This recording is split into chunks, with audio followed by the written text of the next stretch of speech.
Y'all see me okay? You know, I got this window that gives a glare. Let me do this. It gives a glare.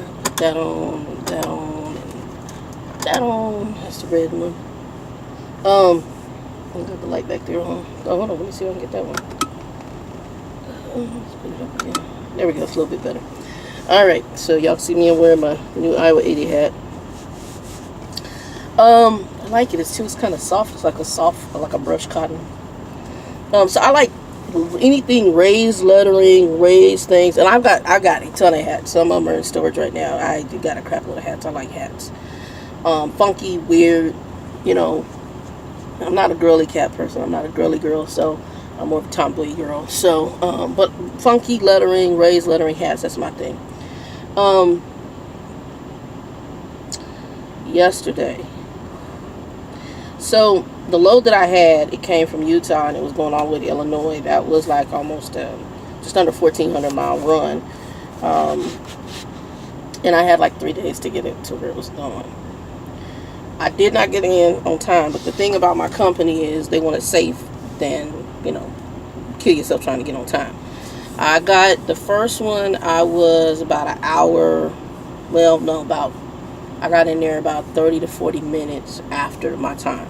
All you have to do is notify them. And a lot of what I'm running into is, I'm not a person that drives really, I'm not a JIT driver. That's when they try to give me JIT loads, I tell them, if it's a JIT load, I'm not the one. You know, I'll do it, but it ain't going to be there at the time you most likely want it. And I'll notify you when I get it there. It'll be close, but it ain't going to be, because I'm not driving all crazy through construction sites, which I'm going to talk about in a minute. I'm not doing wheelies. I'm not flying down the mountain.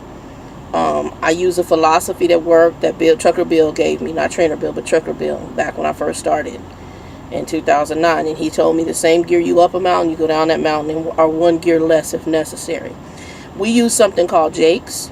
So on the automatic, the Jakes are beast mode. Matter of fact, my Jake number 3, level 3, I use it really just to slow the truck down. My concern is in the winter months I won't be able to use those Jakes in mountains, so I'll have to manually go down in gear, and I'll have to be in a much lower gear. So in the automatics, you can take your truck down a grade in anywhere from 9th to all the way up to 11th gear usually. In a manual, that's not something I would ever do. I would probably be somewhere between 5 and 8. In most of the time in going down a grade. But the Jakes on this truck are beast mode. So that's one. And then construction zones, which is, I'll talk a little bit about that. I work for a large carrier. So large carriers, a lot of them have equipped the trucks, since I've been out, with a lot of, I think, what they consider protective gear. So, for example, we have collision warning, we have following distance, we have sensors that make this truck will stop itself if it senses a collision. I was on Trainer Bill's truck, and the first time I had felt that, because I had never driven the trucks I started out with didn't have any of this stuff on it. They had sensors to tell if I was hard braking or something like that, but they had no sensors that actually stopped and or slowed the truck. And also we have lane alert, like if you're going out the lane or you hit the rumble strip or you hit the line, you get this annoying beep in here. So for those of you who are cowboy truckers, and I've gotten a few who flip me off, whatever else, do what you got to do, because I go slower in construction zones. The construction zones, let's talk about that real quick. They have these cones set up. Not all the time are those cones placed conveniently for a truck. So I've seen truckers just run them over. They don't really care. Hit them with the side of the trailer. They don't care that, it's basically you're not considering us, so screw your damn cone. And they just run the shit over. I have no other way to put it. Or hit it with the trailer, whatever. In my truck, if I do that, it does a collision alert, and it can put the brakes on this truck. I have felt the brakes go onto the truck, and my fear is if that happens in the winter months, because it is a very aggressive braking system. I think it's good at certain points, but I think it's dangerous in others. An example of what happened, Trainer Bill and I were in Atlanta, Georgia area, and we were coming out of Atlanta, and there was something going on the freeway. And so there was an accident, we passed that, everything was fine. But then I guess there was a broke down vehicle. In front of the truck, and I was driving, was it was a regular, like, Dodge Ram F-150 type truck. But it had like a trailer bed on it that you could put a car on, okay? We didn't know that this truck, because Bill was in the seat, the Trainer Bill was in the seat next to me. We did not know that this truck was going to cross traffic and jump across to the side of the freeway where this car was broken down. So we're sitting, you have lane here, going straight. You have the car over here on the median, broke down, and we're in this lane. So like we're like in the third lane. So there's 1, 2, 3, okay, and in the median. This doggone trailer was in front of me. He just up and turns in front of all the traffic and whips the truck. The truck literally did. You heard it. It said, "Woo!" And that truck, and I'm holding the wheel. I'm like, oh, that's interesting. Had I not been paying attention and not holding that wheel well enough, we probably would have caused an accident. That's just honesty, because of how sudden this truck stopped. It did avoid hitting him though, because by the way he did it, and again, we can't stop on a dime. That, whatever that sense braking system is, it is no joke. So I tell you that because if you are a trucker and you watch this and you see certain companies go really slow, your major carriers, it is probably because they're avoiding that damn braking system, and they're avoiding the collision warning. Because my collision warning, sometimes even at night, if it sees a shadow of a bridge, the damn thing says collision warning. It doesn't stop the truck, but it gives a warning that there's a possible collision. And when it picks up those cones, it gives collision warning. So what I'm trying to avoid when I slow down is I'm trying to avoid woo, woo. And that's what, I mean, it was like woo, woo. It was craziness, absolutely insanity. So a lot of truckers, they get pissed off about it. My problem though is that some of you guys who are cowboys and stuff that are out there driving all crazy in hell, you're driving too fast for your conditions. It's, you know, the speed limit in the posted speed limit, unless it has a truck on it, is for cars. If we're going through those zones, we're bigger. So we need to slow down. So usually I slow down, I could be anywhere from 10, 15 miles slower. Depending on what I'm dealing with as far as that zone is concerned. Anyway, so that's just something to bring up. Now, the thing I was really going to talk about was yesterday. Oh my God, yesterday I was so exhausted. And I did that load, but I got there like 46 minutes. No, about an hour and 46 minutes after I was supposed to be there. I was supposed to be there at like 2 in the morning. I got there at 3:46 in the morning. Then I had to go get fuel because there wasn't enough fuel in the reefer. And I had filled it, but because it was a frozen load, it was using the fuel up because it was on -10. And I can't remember what it was. I can't remember. I thought it was like some jalapenos and some other stuff. Anyway, it was on -10. And so I had to go fill it up because I was dropping it. And then when I knew what my next load was, I thought I was picking it up at the same facility. What I didn't realize is that we had a terminal. So I was picking it up at the terminal. And I went to the truck stop afterwards thinking, because when she said the load wasn't in, and then I was on my way to the truck stop. And then she goes, well, it hasn't been T-called here. I'm like, T-called here? What do you mean T-called? And that's when I realized, oh, we got a terminal in Rochelle, Illinois. Rochelle has a terminal. I didn't go in until late in the morning, but my load, I kept asking about my load. And I was like 7 hours and 53 minutes in, and they said, oh, when I first got there, she said it was 6 hours out. And then I was 7 hours and 53 minutes in sleeper bunk, and I got up to check on it. And they said, I get another message that says, oh, they're 220 miles out. And then when I went back and kind of looked at where the load, what they were saying in the notes, I realized the load is coming out the East Coast, either Virginia or PA. I know PA is I'm carrying Hershey chocolate. So I know that PA is one of the ones for Hershey and stuff like that. So It was coming from Virginia. Well, see, anytime you tell me the East Coast, you tell me 220 miles. 220 miles should normally take you 3 to 4 hours in a simple, calm state. But if you're on the East Coast, California, Chicago, Dallas, Texas, Houston, Los Angeles, anywhere on the eastern of Pennsylvania, you might as well just go on and double that time. Which is why I tell them, don't give me JIT load. I don't sell them, but if you give me a JIT load for the East Coast, that load might not get in there until 4 or 5 hours later. Because it's the East Coast. A, you dealing with all the drama on the East Coast, and B, you dealing with the East Coast. They're aggressive drivers. The freeways are madness. It's a very tight area when you try to go in there. It's going to take you longer to back, longer to find stuff. You got to be careful even down the damn streets. On one of my groups that I'm on Facebook, I think it's Black CDL holders, this girl filmed herself going through a tunnel that literally only one vehicle, even a car, can fit in at a time. The truck and the car, only one, either direction. I was like, when she put it up, I was like, where the hell is this? She said that crap was in Indiana. I was like, I'm done for the day. I'm good. I want to miss it. And you have to wait. It's a hot mess. But I ended up sleeping, and I don't know what time the load actually came in. I went back to sleep. I don't know. I know that my sleeper berth said I was in sleeper berth about 16 hours. I'll be honest, I had gotten up because I keep the Qualcomm back there in case I get a message. Because you got to log it like you do it. So I am in sleeper berth, even though I might be looking at something while I'm in sleeper berth.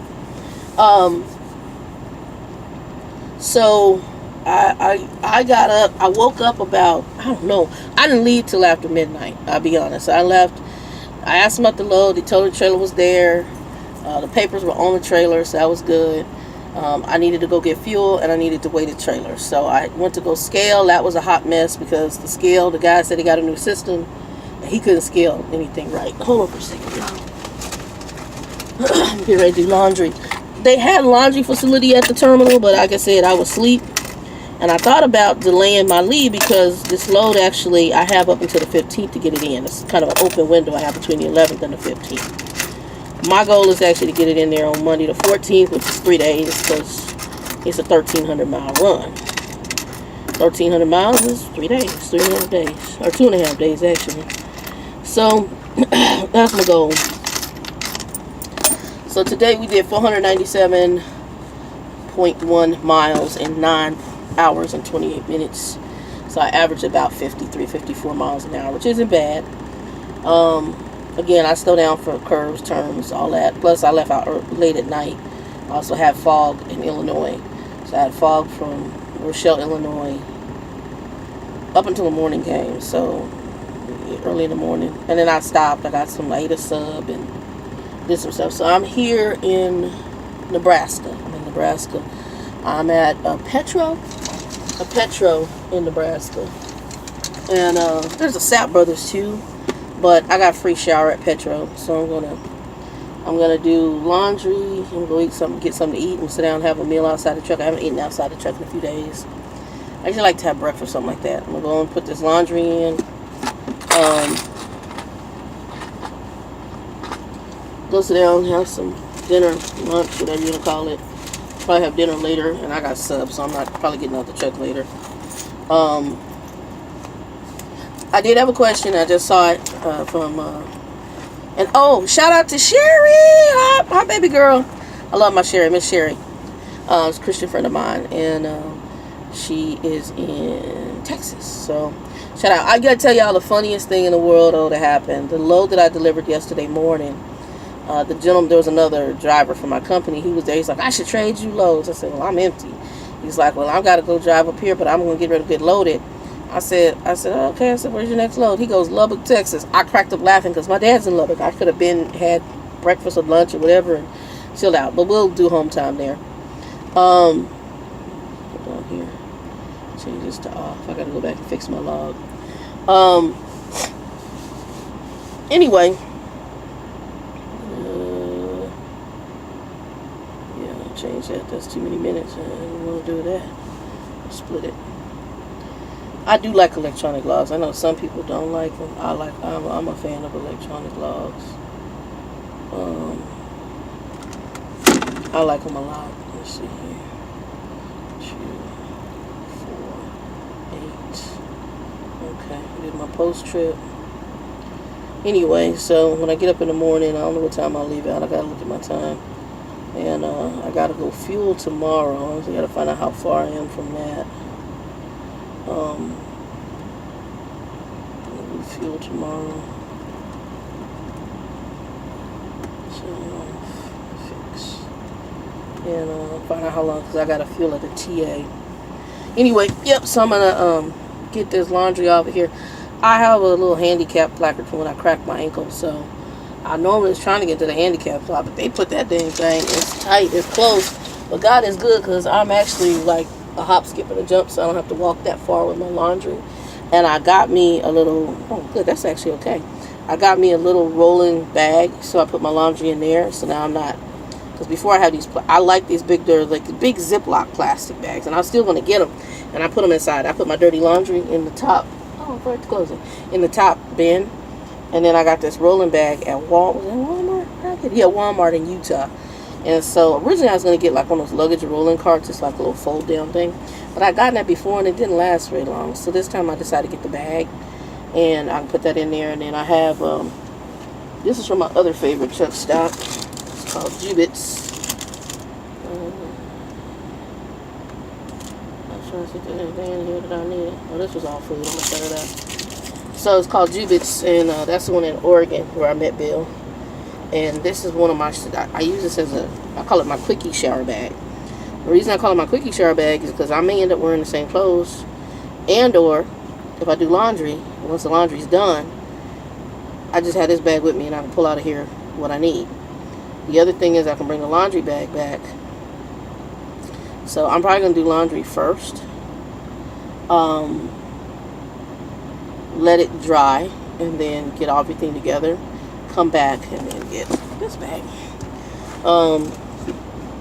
The other option is to just wear what I have on, which is crossing my mind. Oh shoot.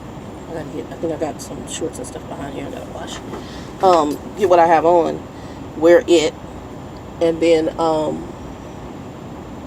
just come back and change here in the truck. Because I'm not usually staying in these clothes long, I get in my little shorts and t-shirt and go to sleep. I need to order shorts when I get home, so I'm going to probably look at this thing today and order some so that they're there, because I should be home next week for at least 3 days. So Friday, Saturday, Sunday, and then Monday evening. I think I'm going to tell her to put me down for like Monday at 2300, 23:59. Monday at 23:59, and get that done. I'm going to try to we have to do a simulator class and try to get that out the way. Because I have till October or something to get it done, but try to get it out the way. Yeah, I like this. It's a soft feel. I'm trying to think what else. Oh, DCI Jams. You just made a comment on something. That's what I was going to talk about. And I actually had another brother on here who recommended a company, USBXI or something like that. I'm going to research him. I haven't researched him yet. I got to research him. But I get this question. DCI Jam brought it up, and another person had brought it up to me, and so I want to address the question. I said I had to go to the bathroom. I call it the constitutional, when your colon needs to cleanse. And usually your body relaxes, and so in the morning, everything's marinated, and now needs to flush out your system. But what happens in the case where there's an emergency? You gotta go. I do have a porta setup on the truck, but I only use that porta setup on the truck when I can't get to an actual bathroom. There are truckers out here who do all their business inside their truck, and that to me is a little disgusting. Certain things, I think at certain times of the night, whether you're male or female, I think it's smart to do those things on the truck. While I'm not necessarily a scary person, I am older and I have wisdom. And so wisdom tells me that, I don't get off this truck in the middle of the night as a female walking around. It's like one of the reasons me and Pride came to a head was when they told me to open up the windows. I had already had the back windows open the front windows because it was hot. The truck was over 100-some degrees inside this truck, which is dangerous. And trucker Bill was like, get your crap off the truck, because if they don't care about you as a human being, that's not where you want to work. And I didn't. I still tried to work with them, and they then told me to get my stuff out the truck and that they were going to put something negative on me. And they did. And that's, fine. I took pictures of everything. So the reason I'm employable is because you can say one thing, but I got documented evidence of the other. I have pictures of the inside of the engine. I have messages back and forth about what was going on, pictures of what the temperature was inside the cab. So you didn't stop me. You didn't stop me. And I still don't really even say anything bad. I just think that your focus is not the right focus if you don't care about your driver to that degree. It's like, oh yeah, just roll down the window. I wouldn't, look, I'm not going to tell a man to roll down the damn window in a truck stop. And recently I read some news. I can't remember if it was Black CDL Holders or one of my other groups. There was a man, he was a trucker in Louisiana. So if you truckers listen to me. He's a trucker in Louisiana, outside at night, working on his damn truck in Louisiana. No. If it's something that, if you got a load delivering, or there's going to be people there at night, that's different. But if you got a load delivering and you're out there by yourself, then honey, you need to let that be fixed tomorrow, the next day, when there's some light and people walking around. But he was robbed and killed at his truck. I had a cousin who was killed at his truck. Robbed and killed at his truck. And again, out at night, like I said, there's certain things, if man or woman, I wouldn't tell you to do. I wouldn't tell you to do. So I hope you guys are being blessed, kind of giving you my update. But yesterday I got some sleep. I was exhausted. That run kicked my butt. Plus I like driving nights, but I haven't driven nights like that in a long time. And being older, my body's now more acclimated to sleep at night. But I love usually driving nights because there's, it's peaceful.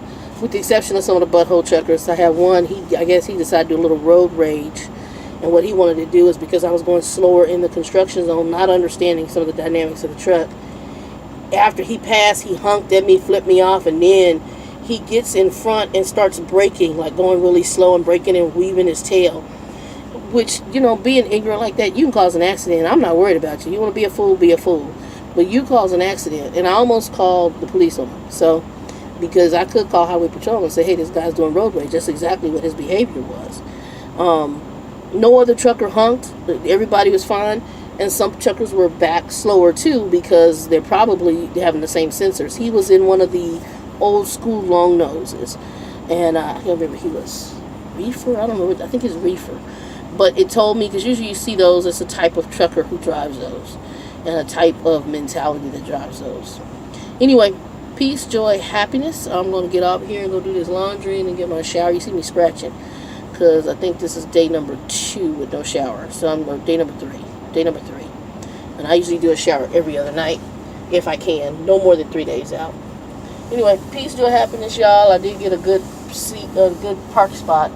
Had to kind of go around a couple times. I was trying to get in a handicap with my little placard, but it didn't work.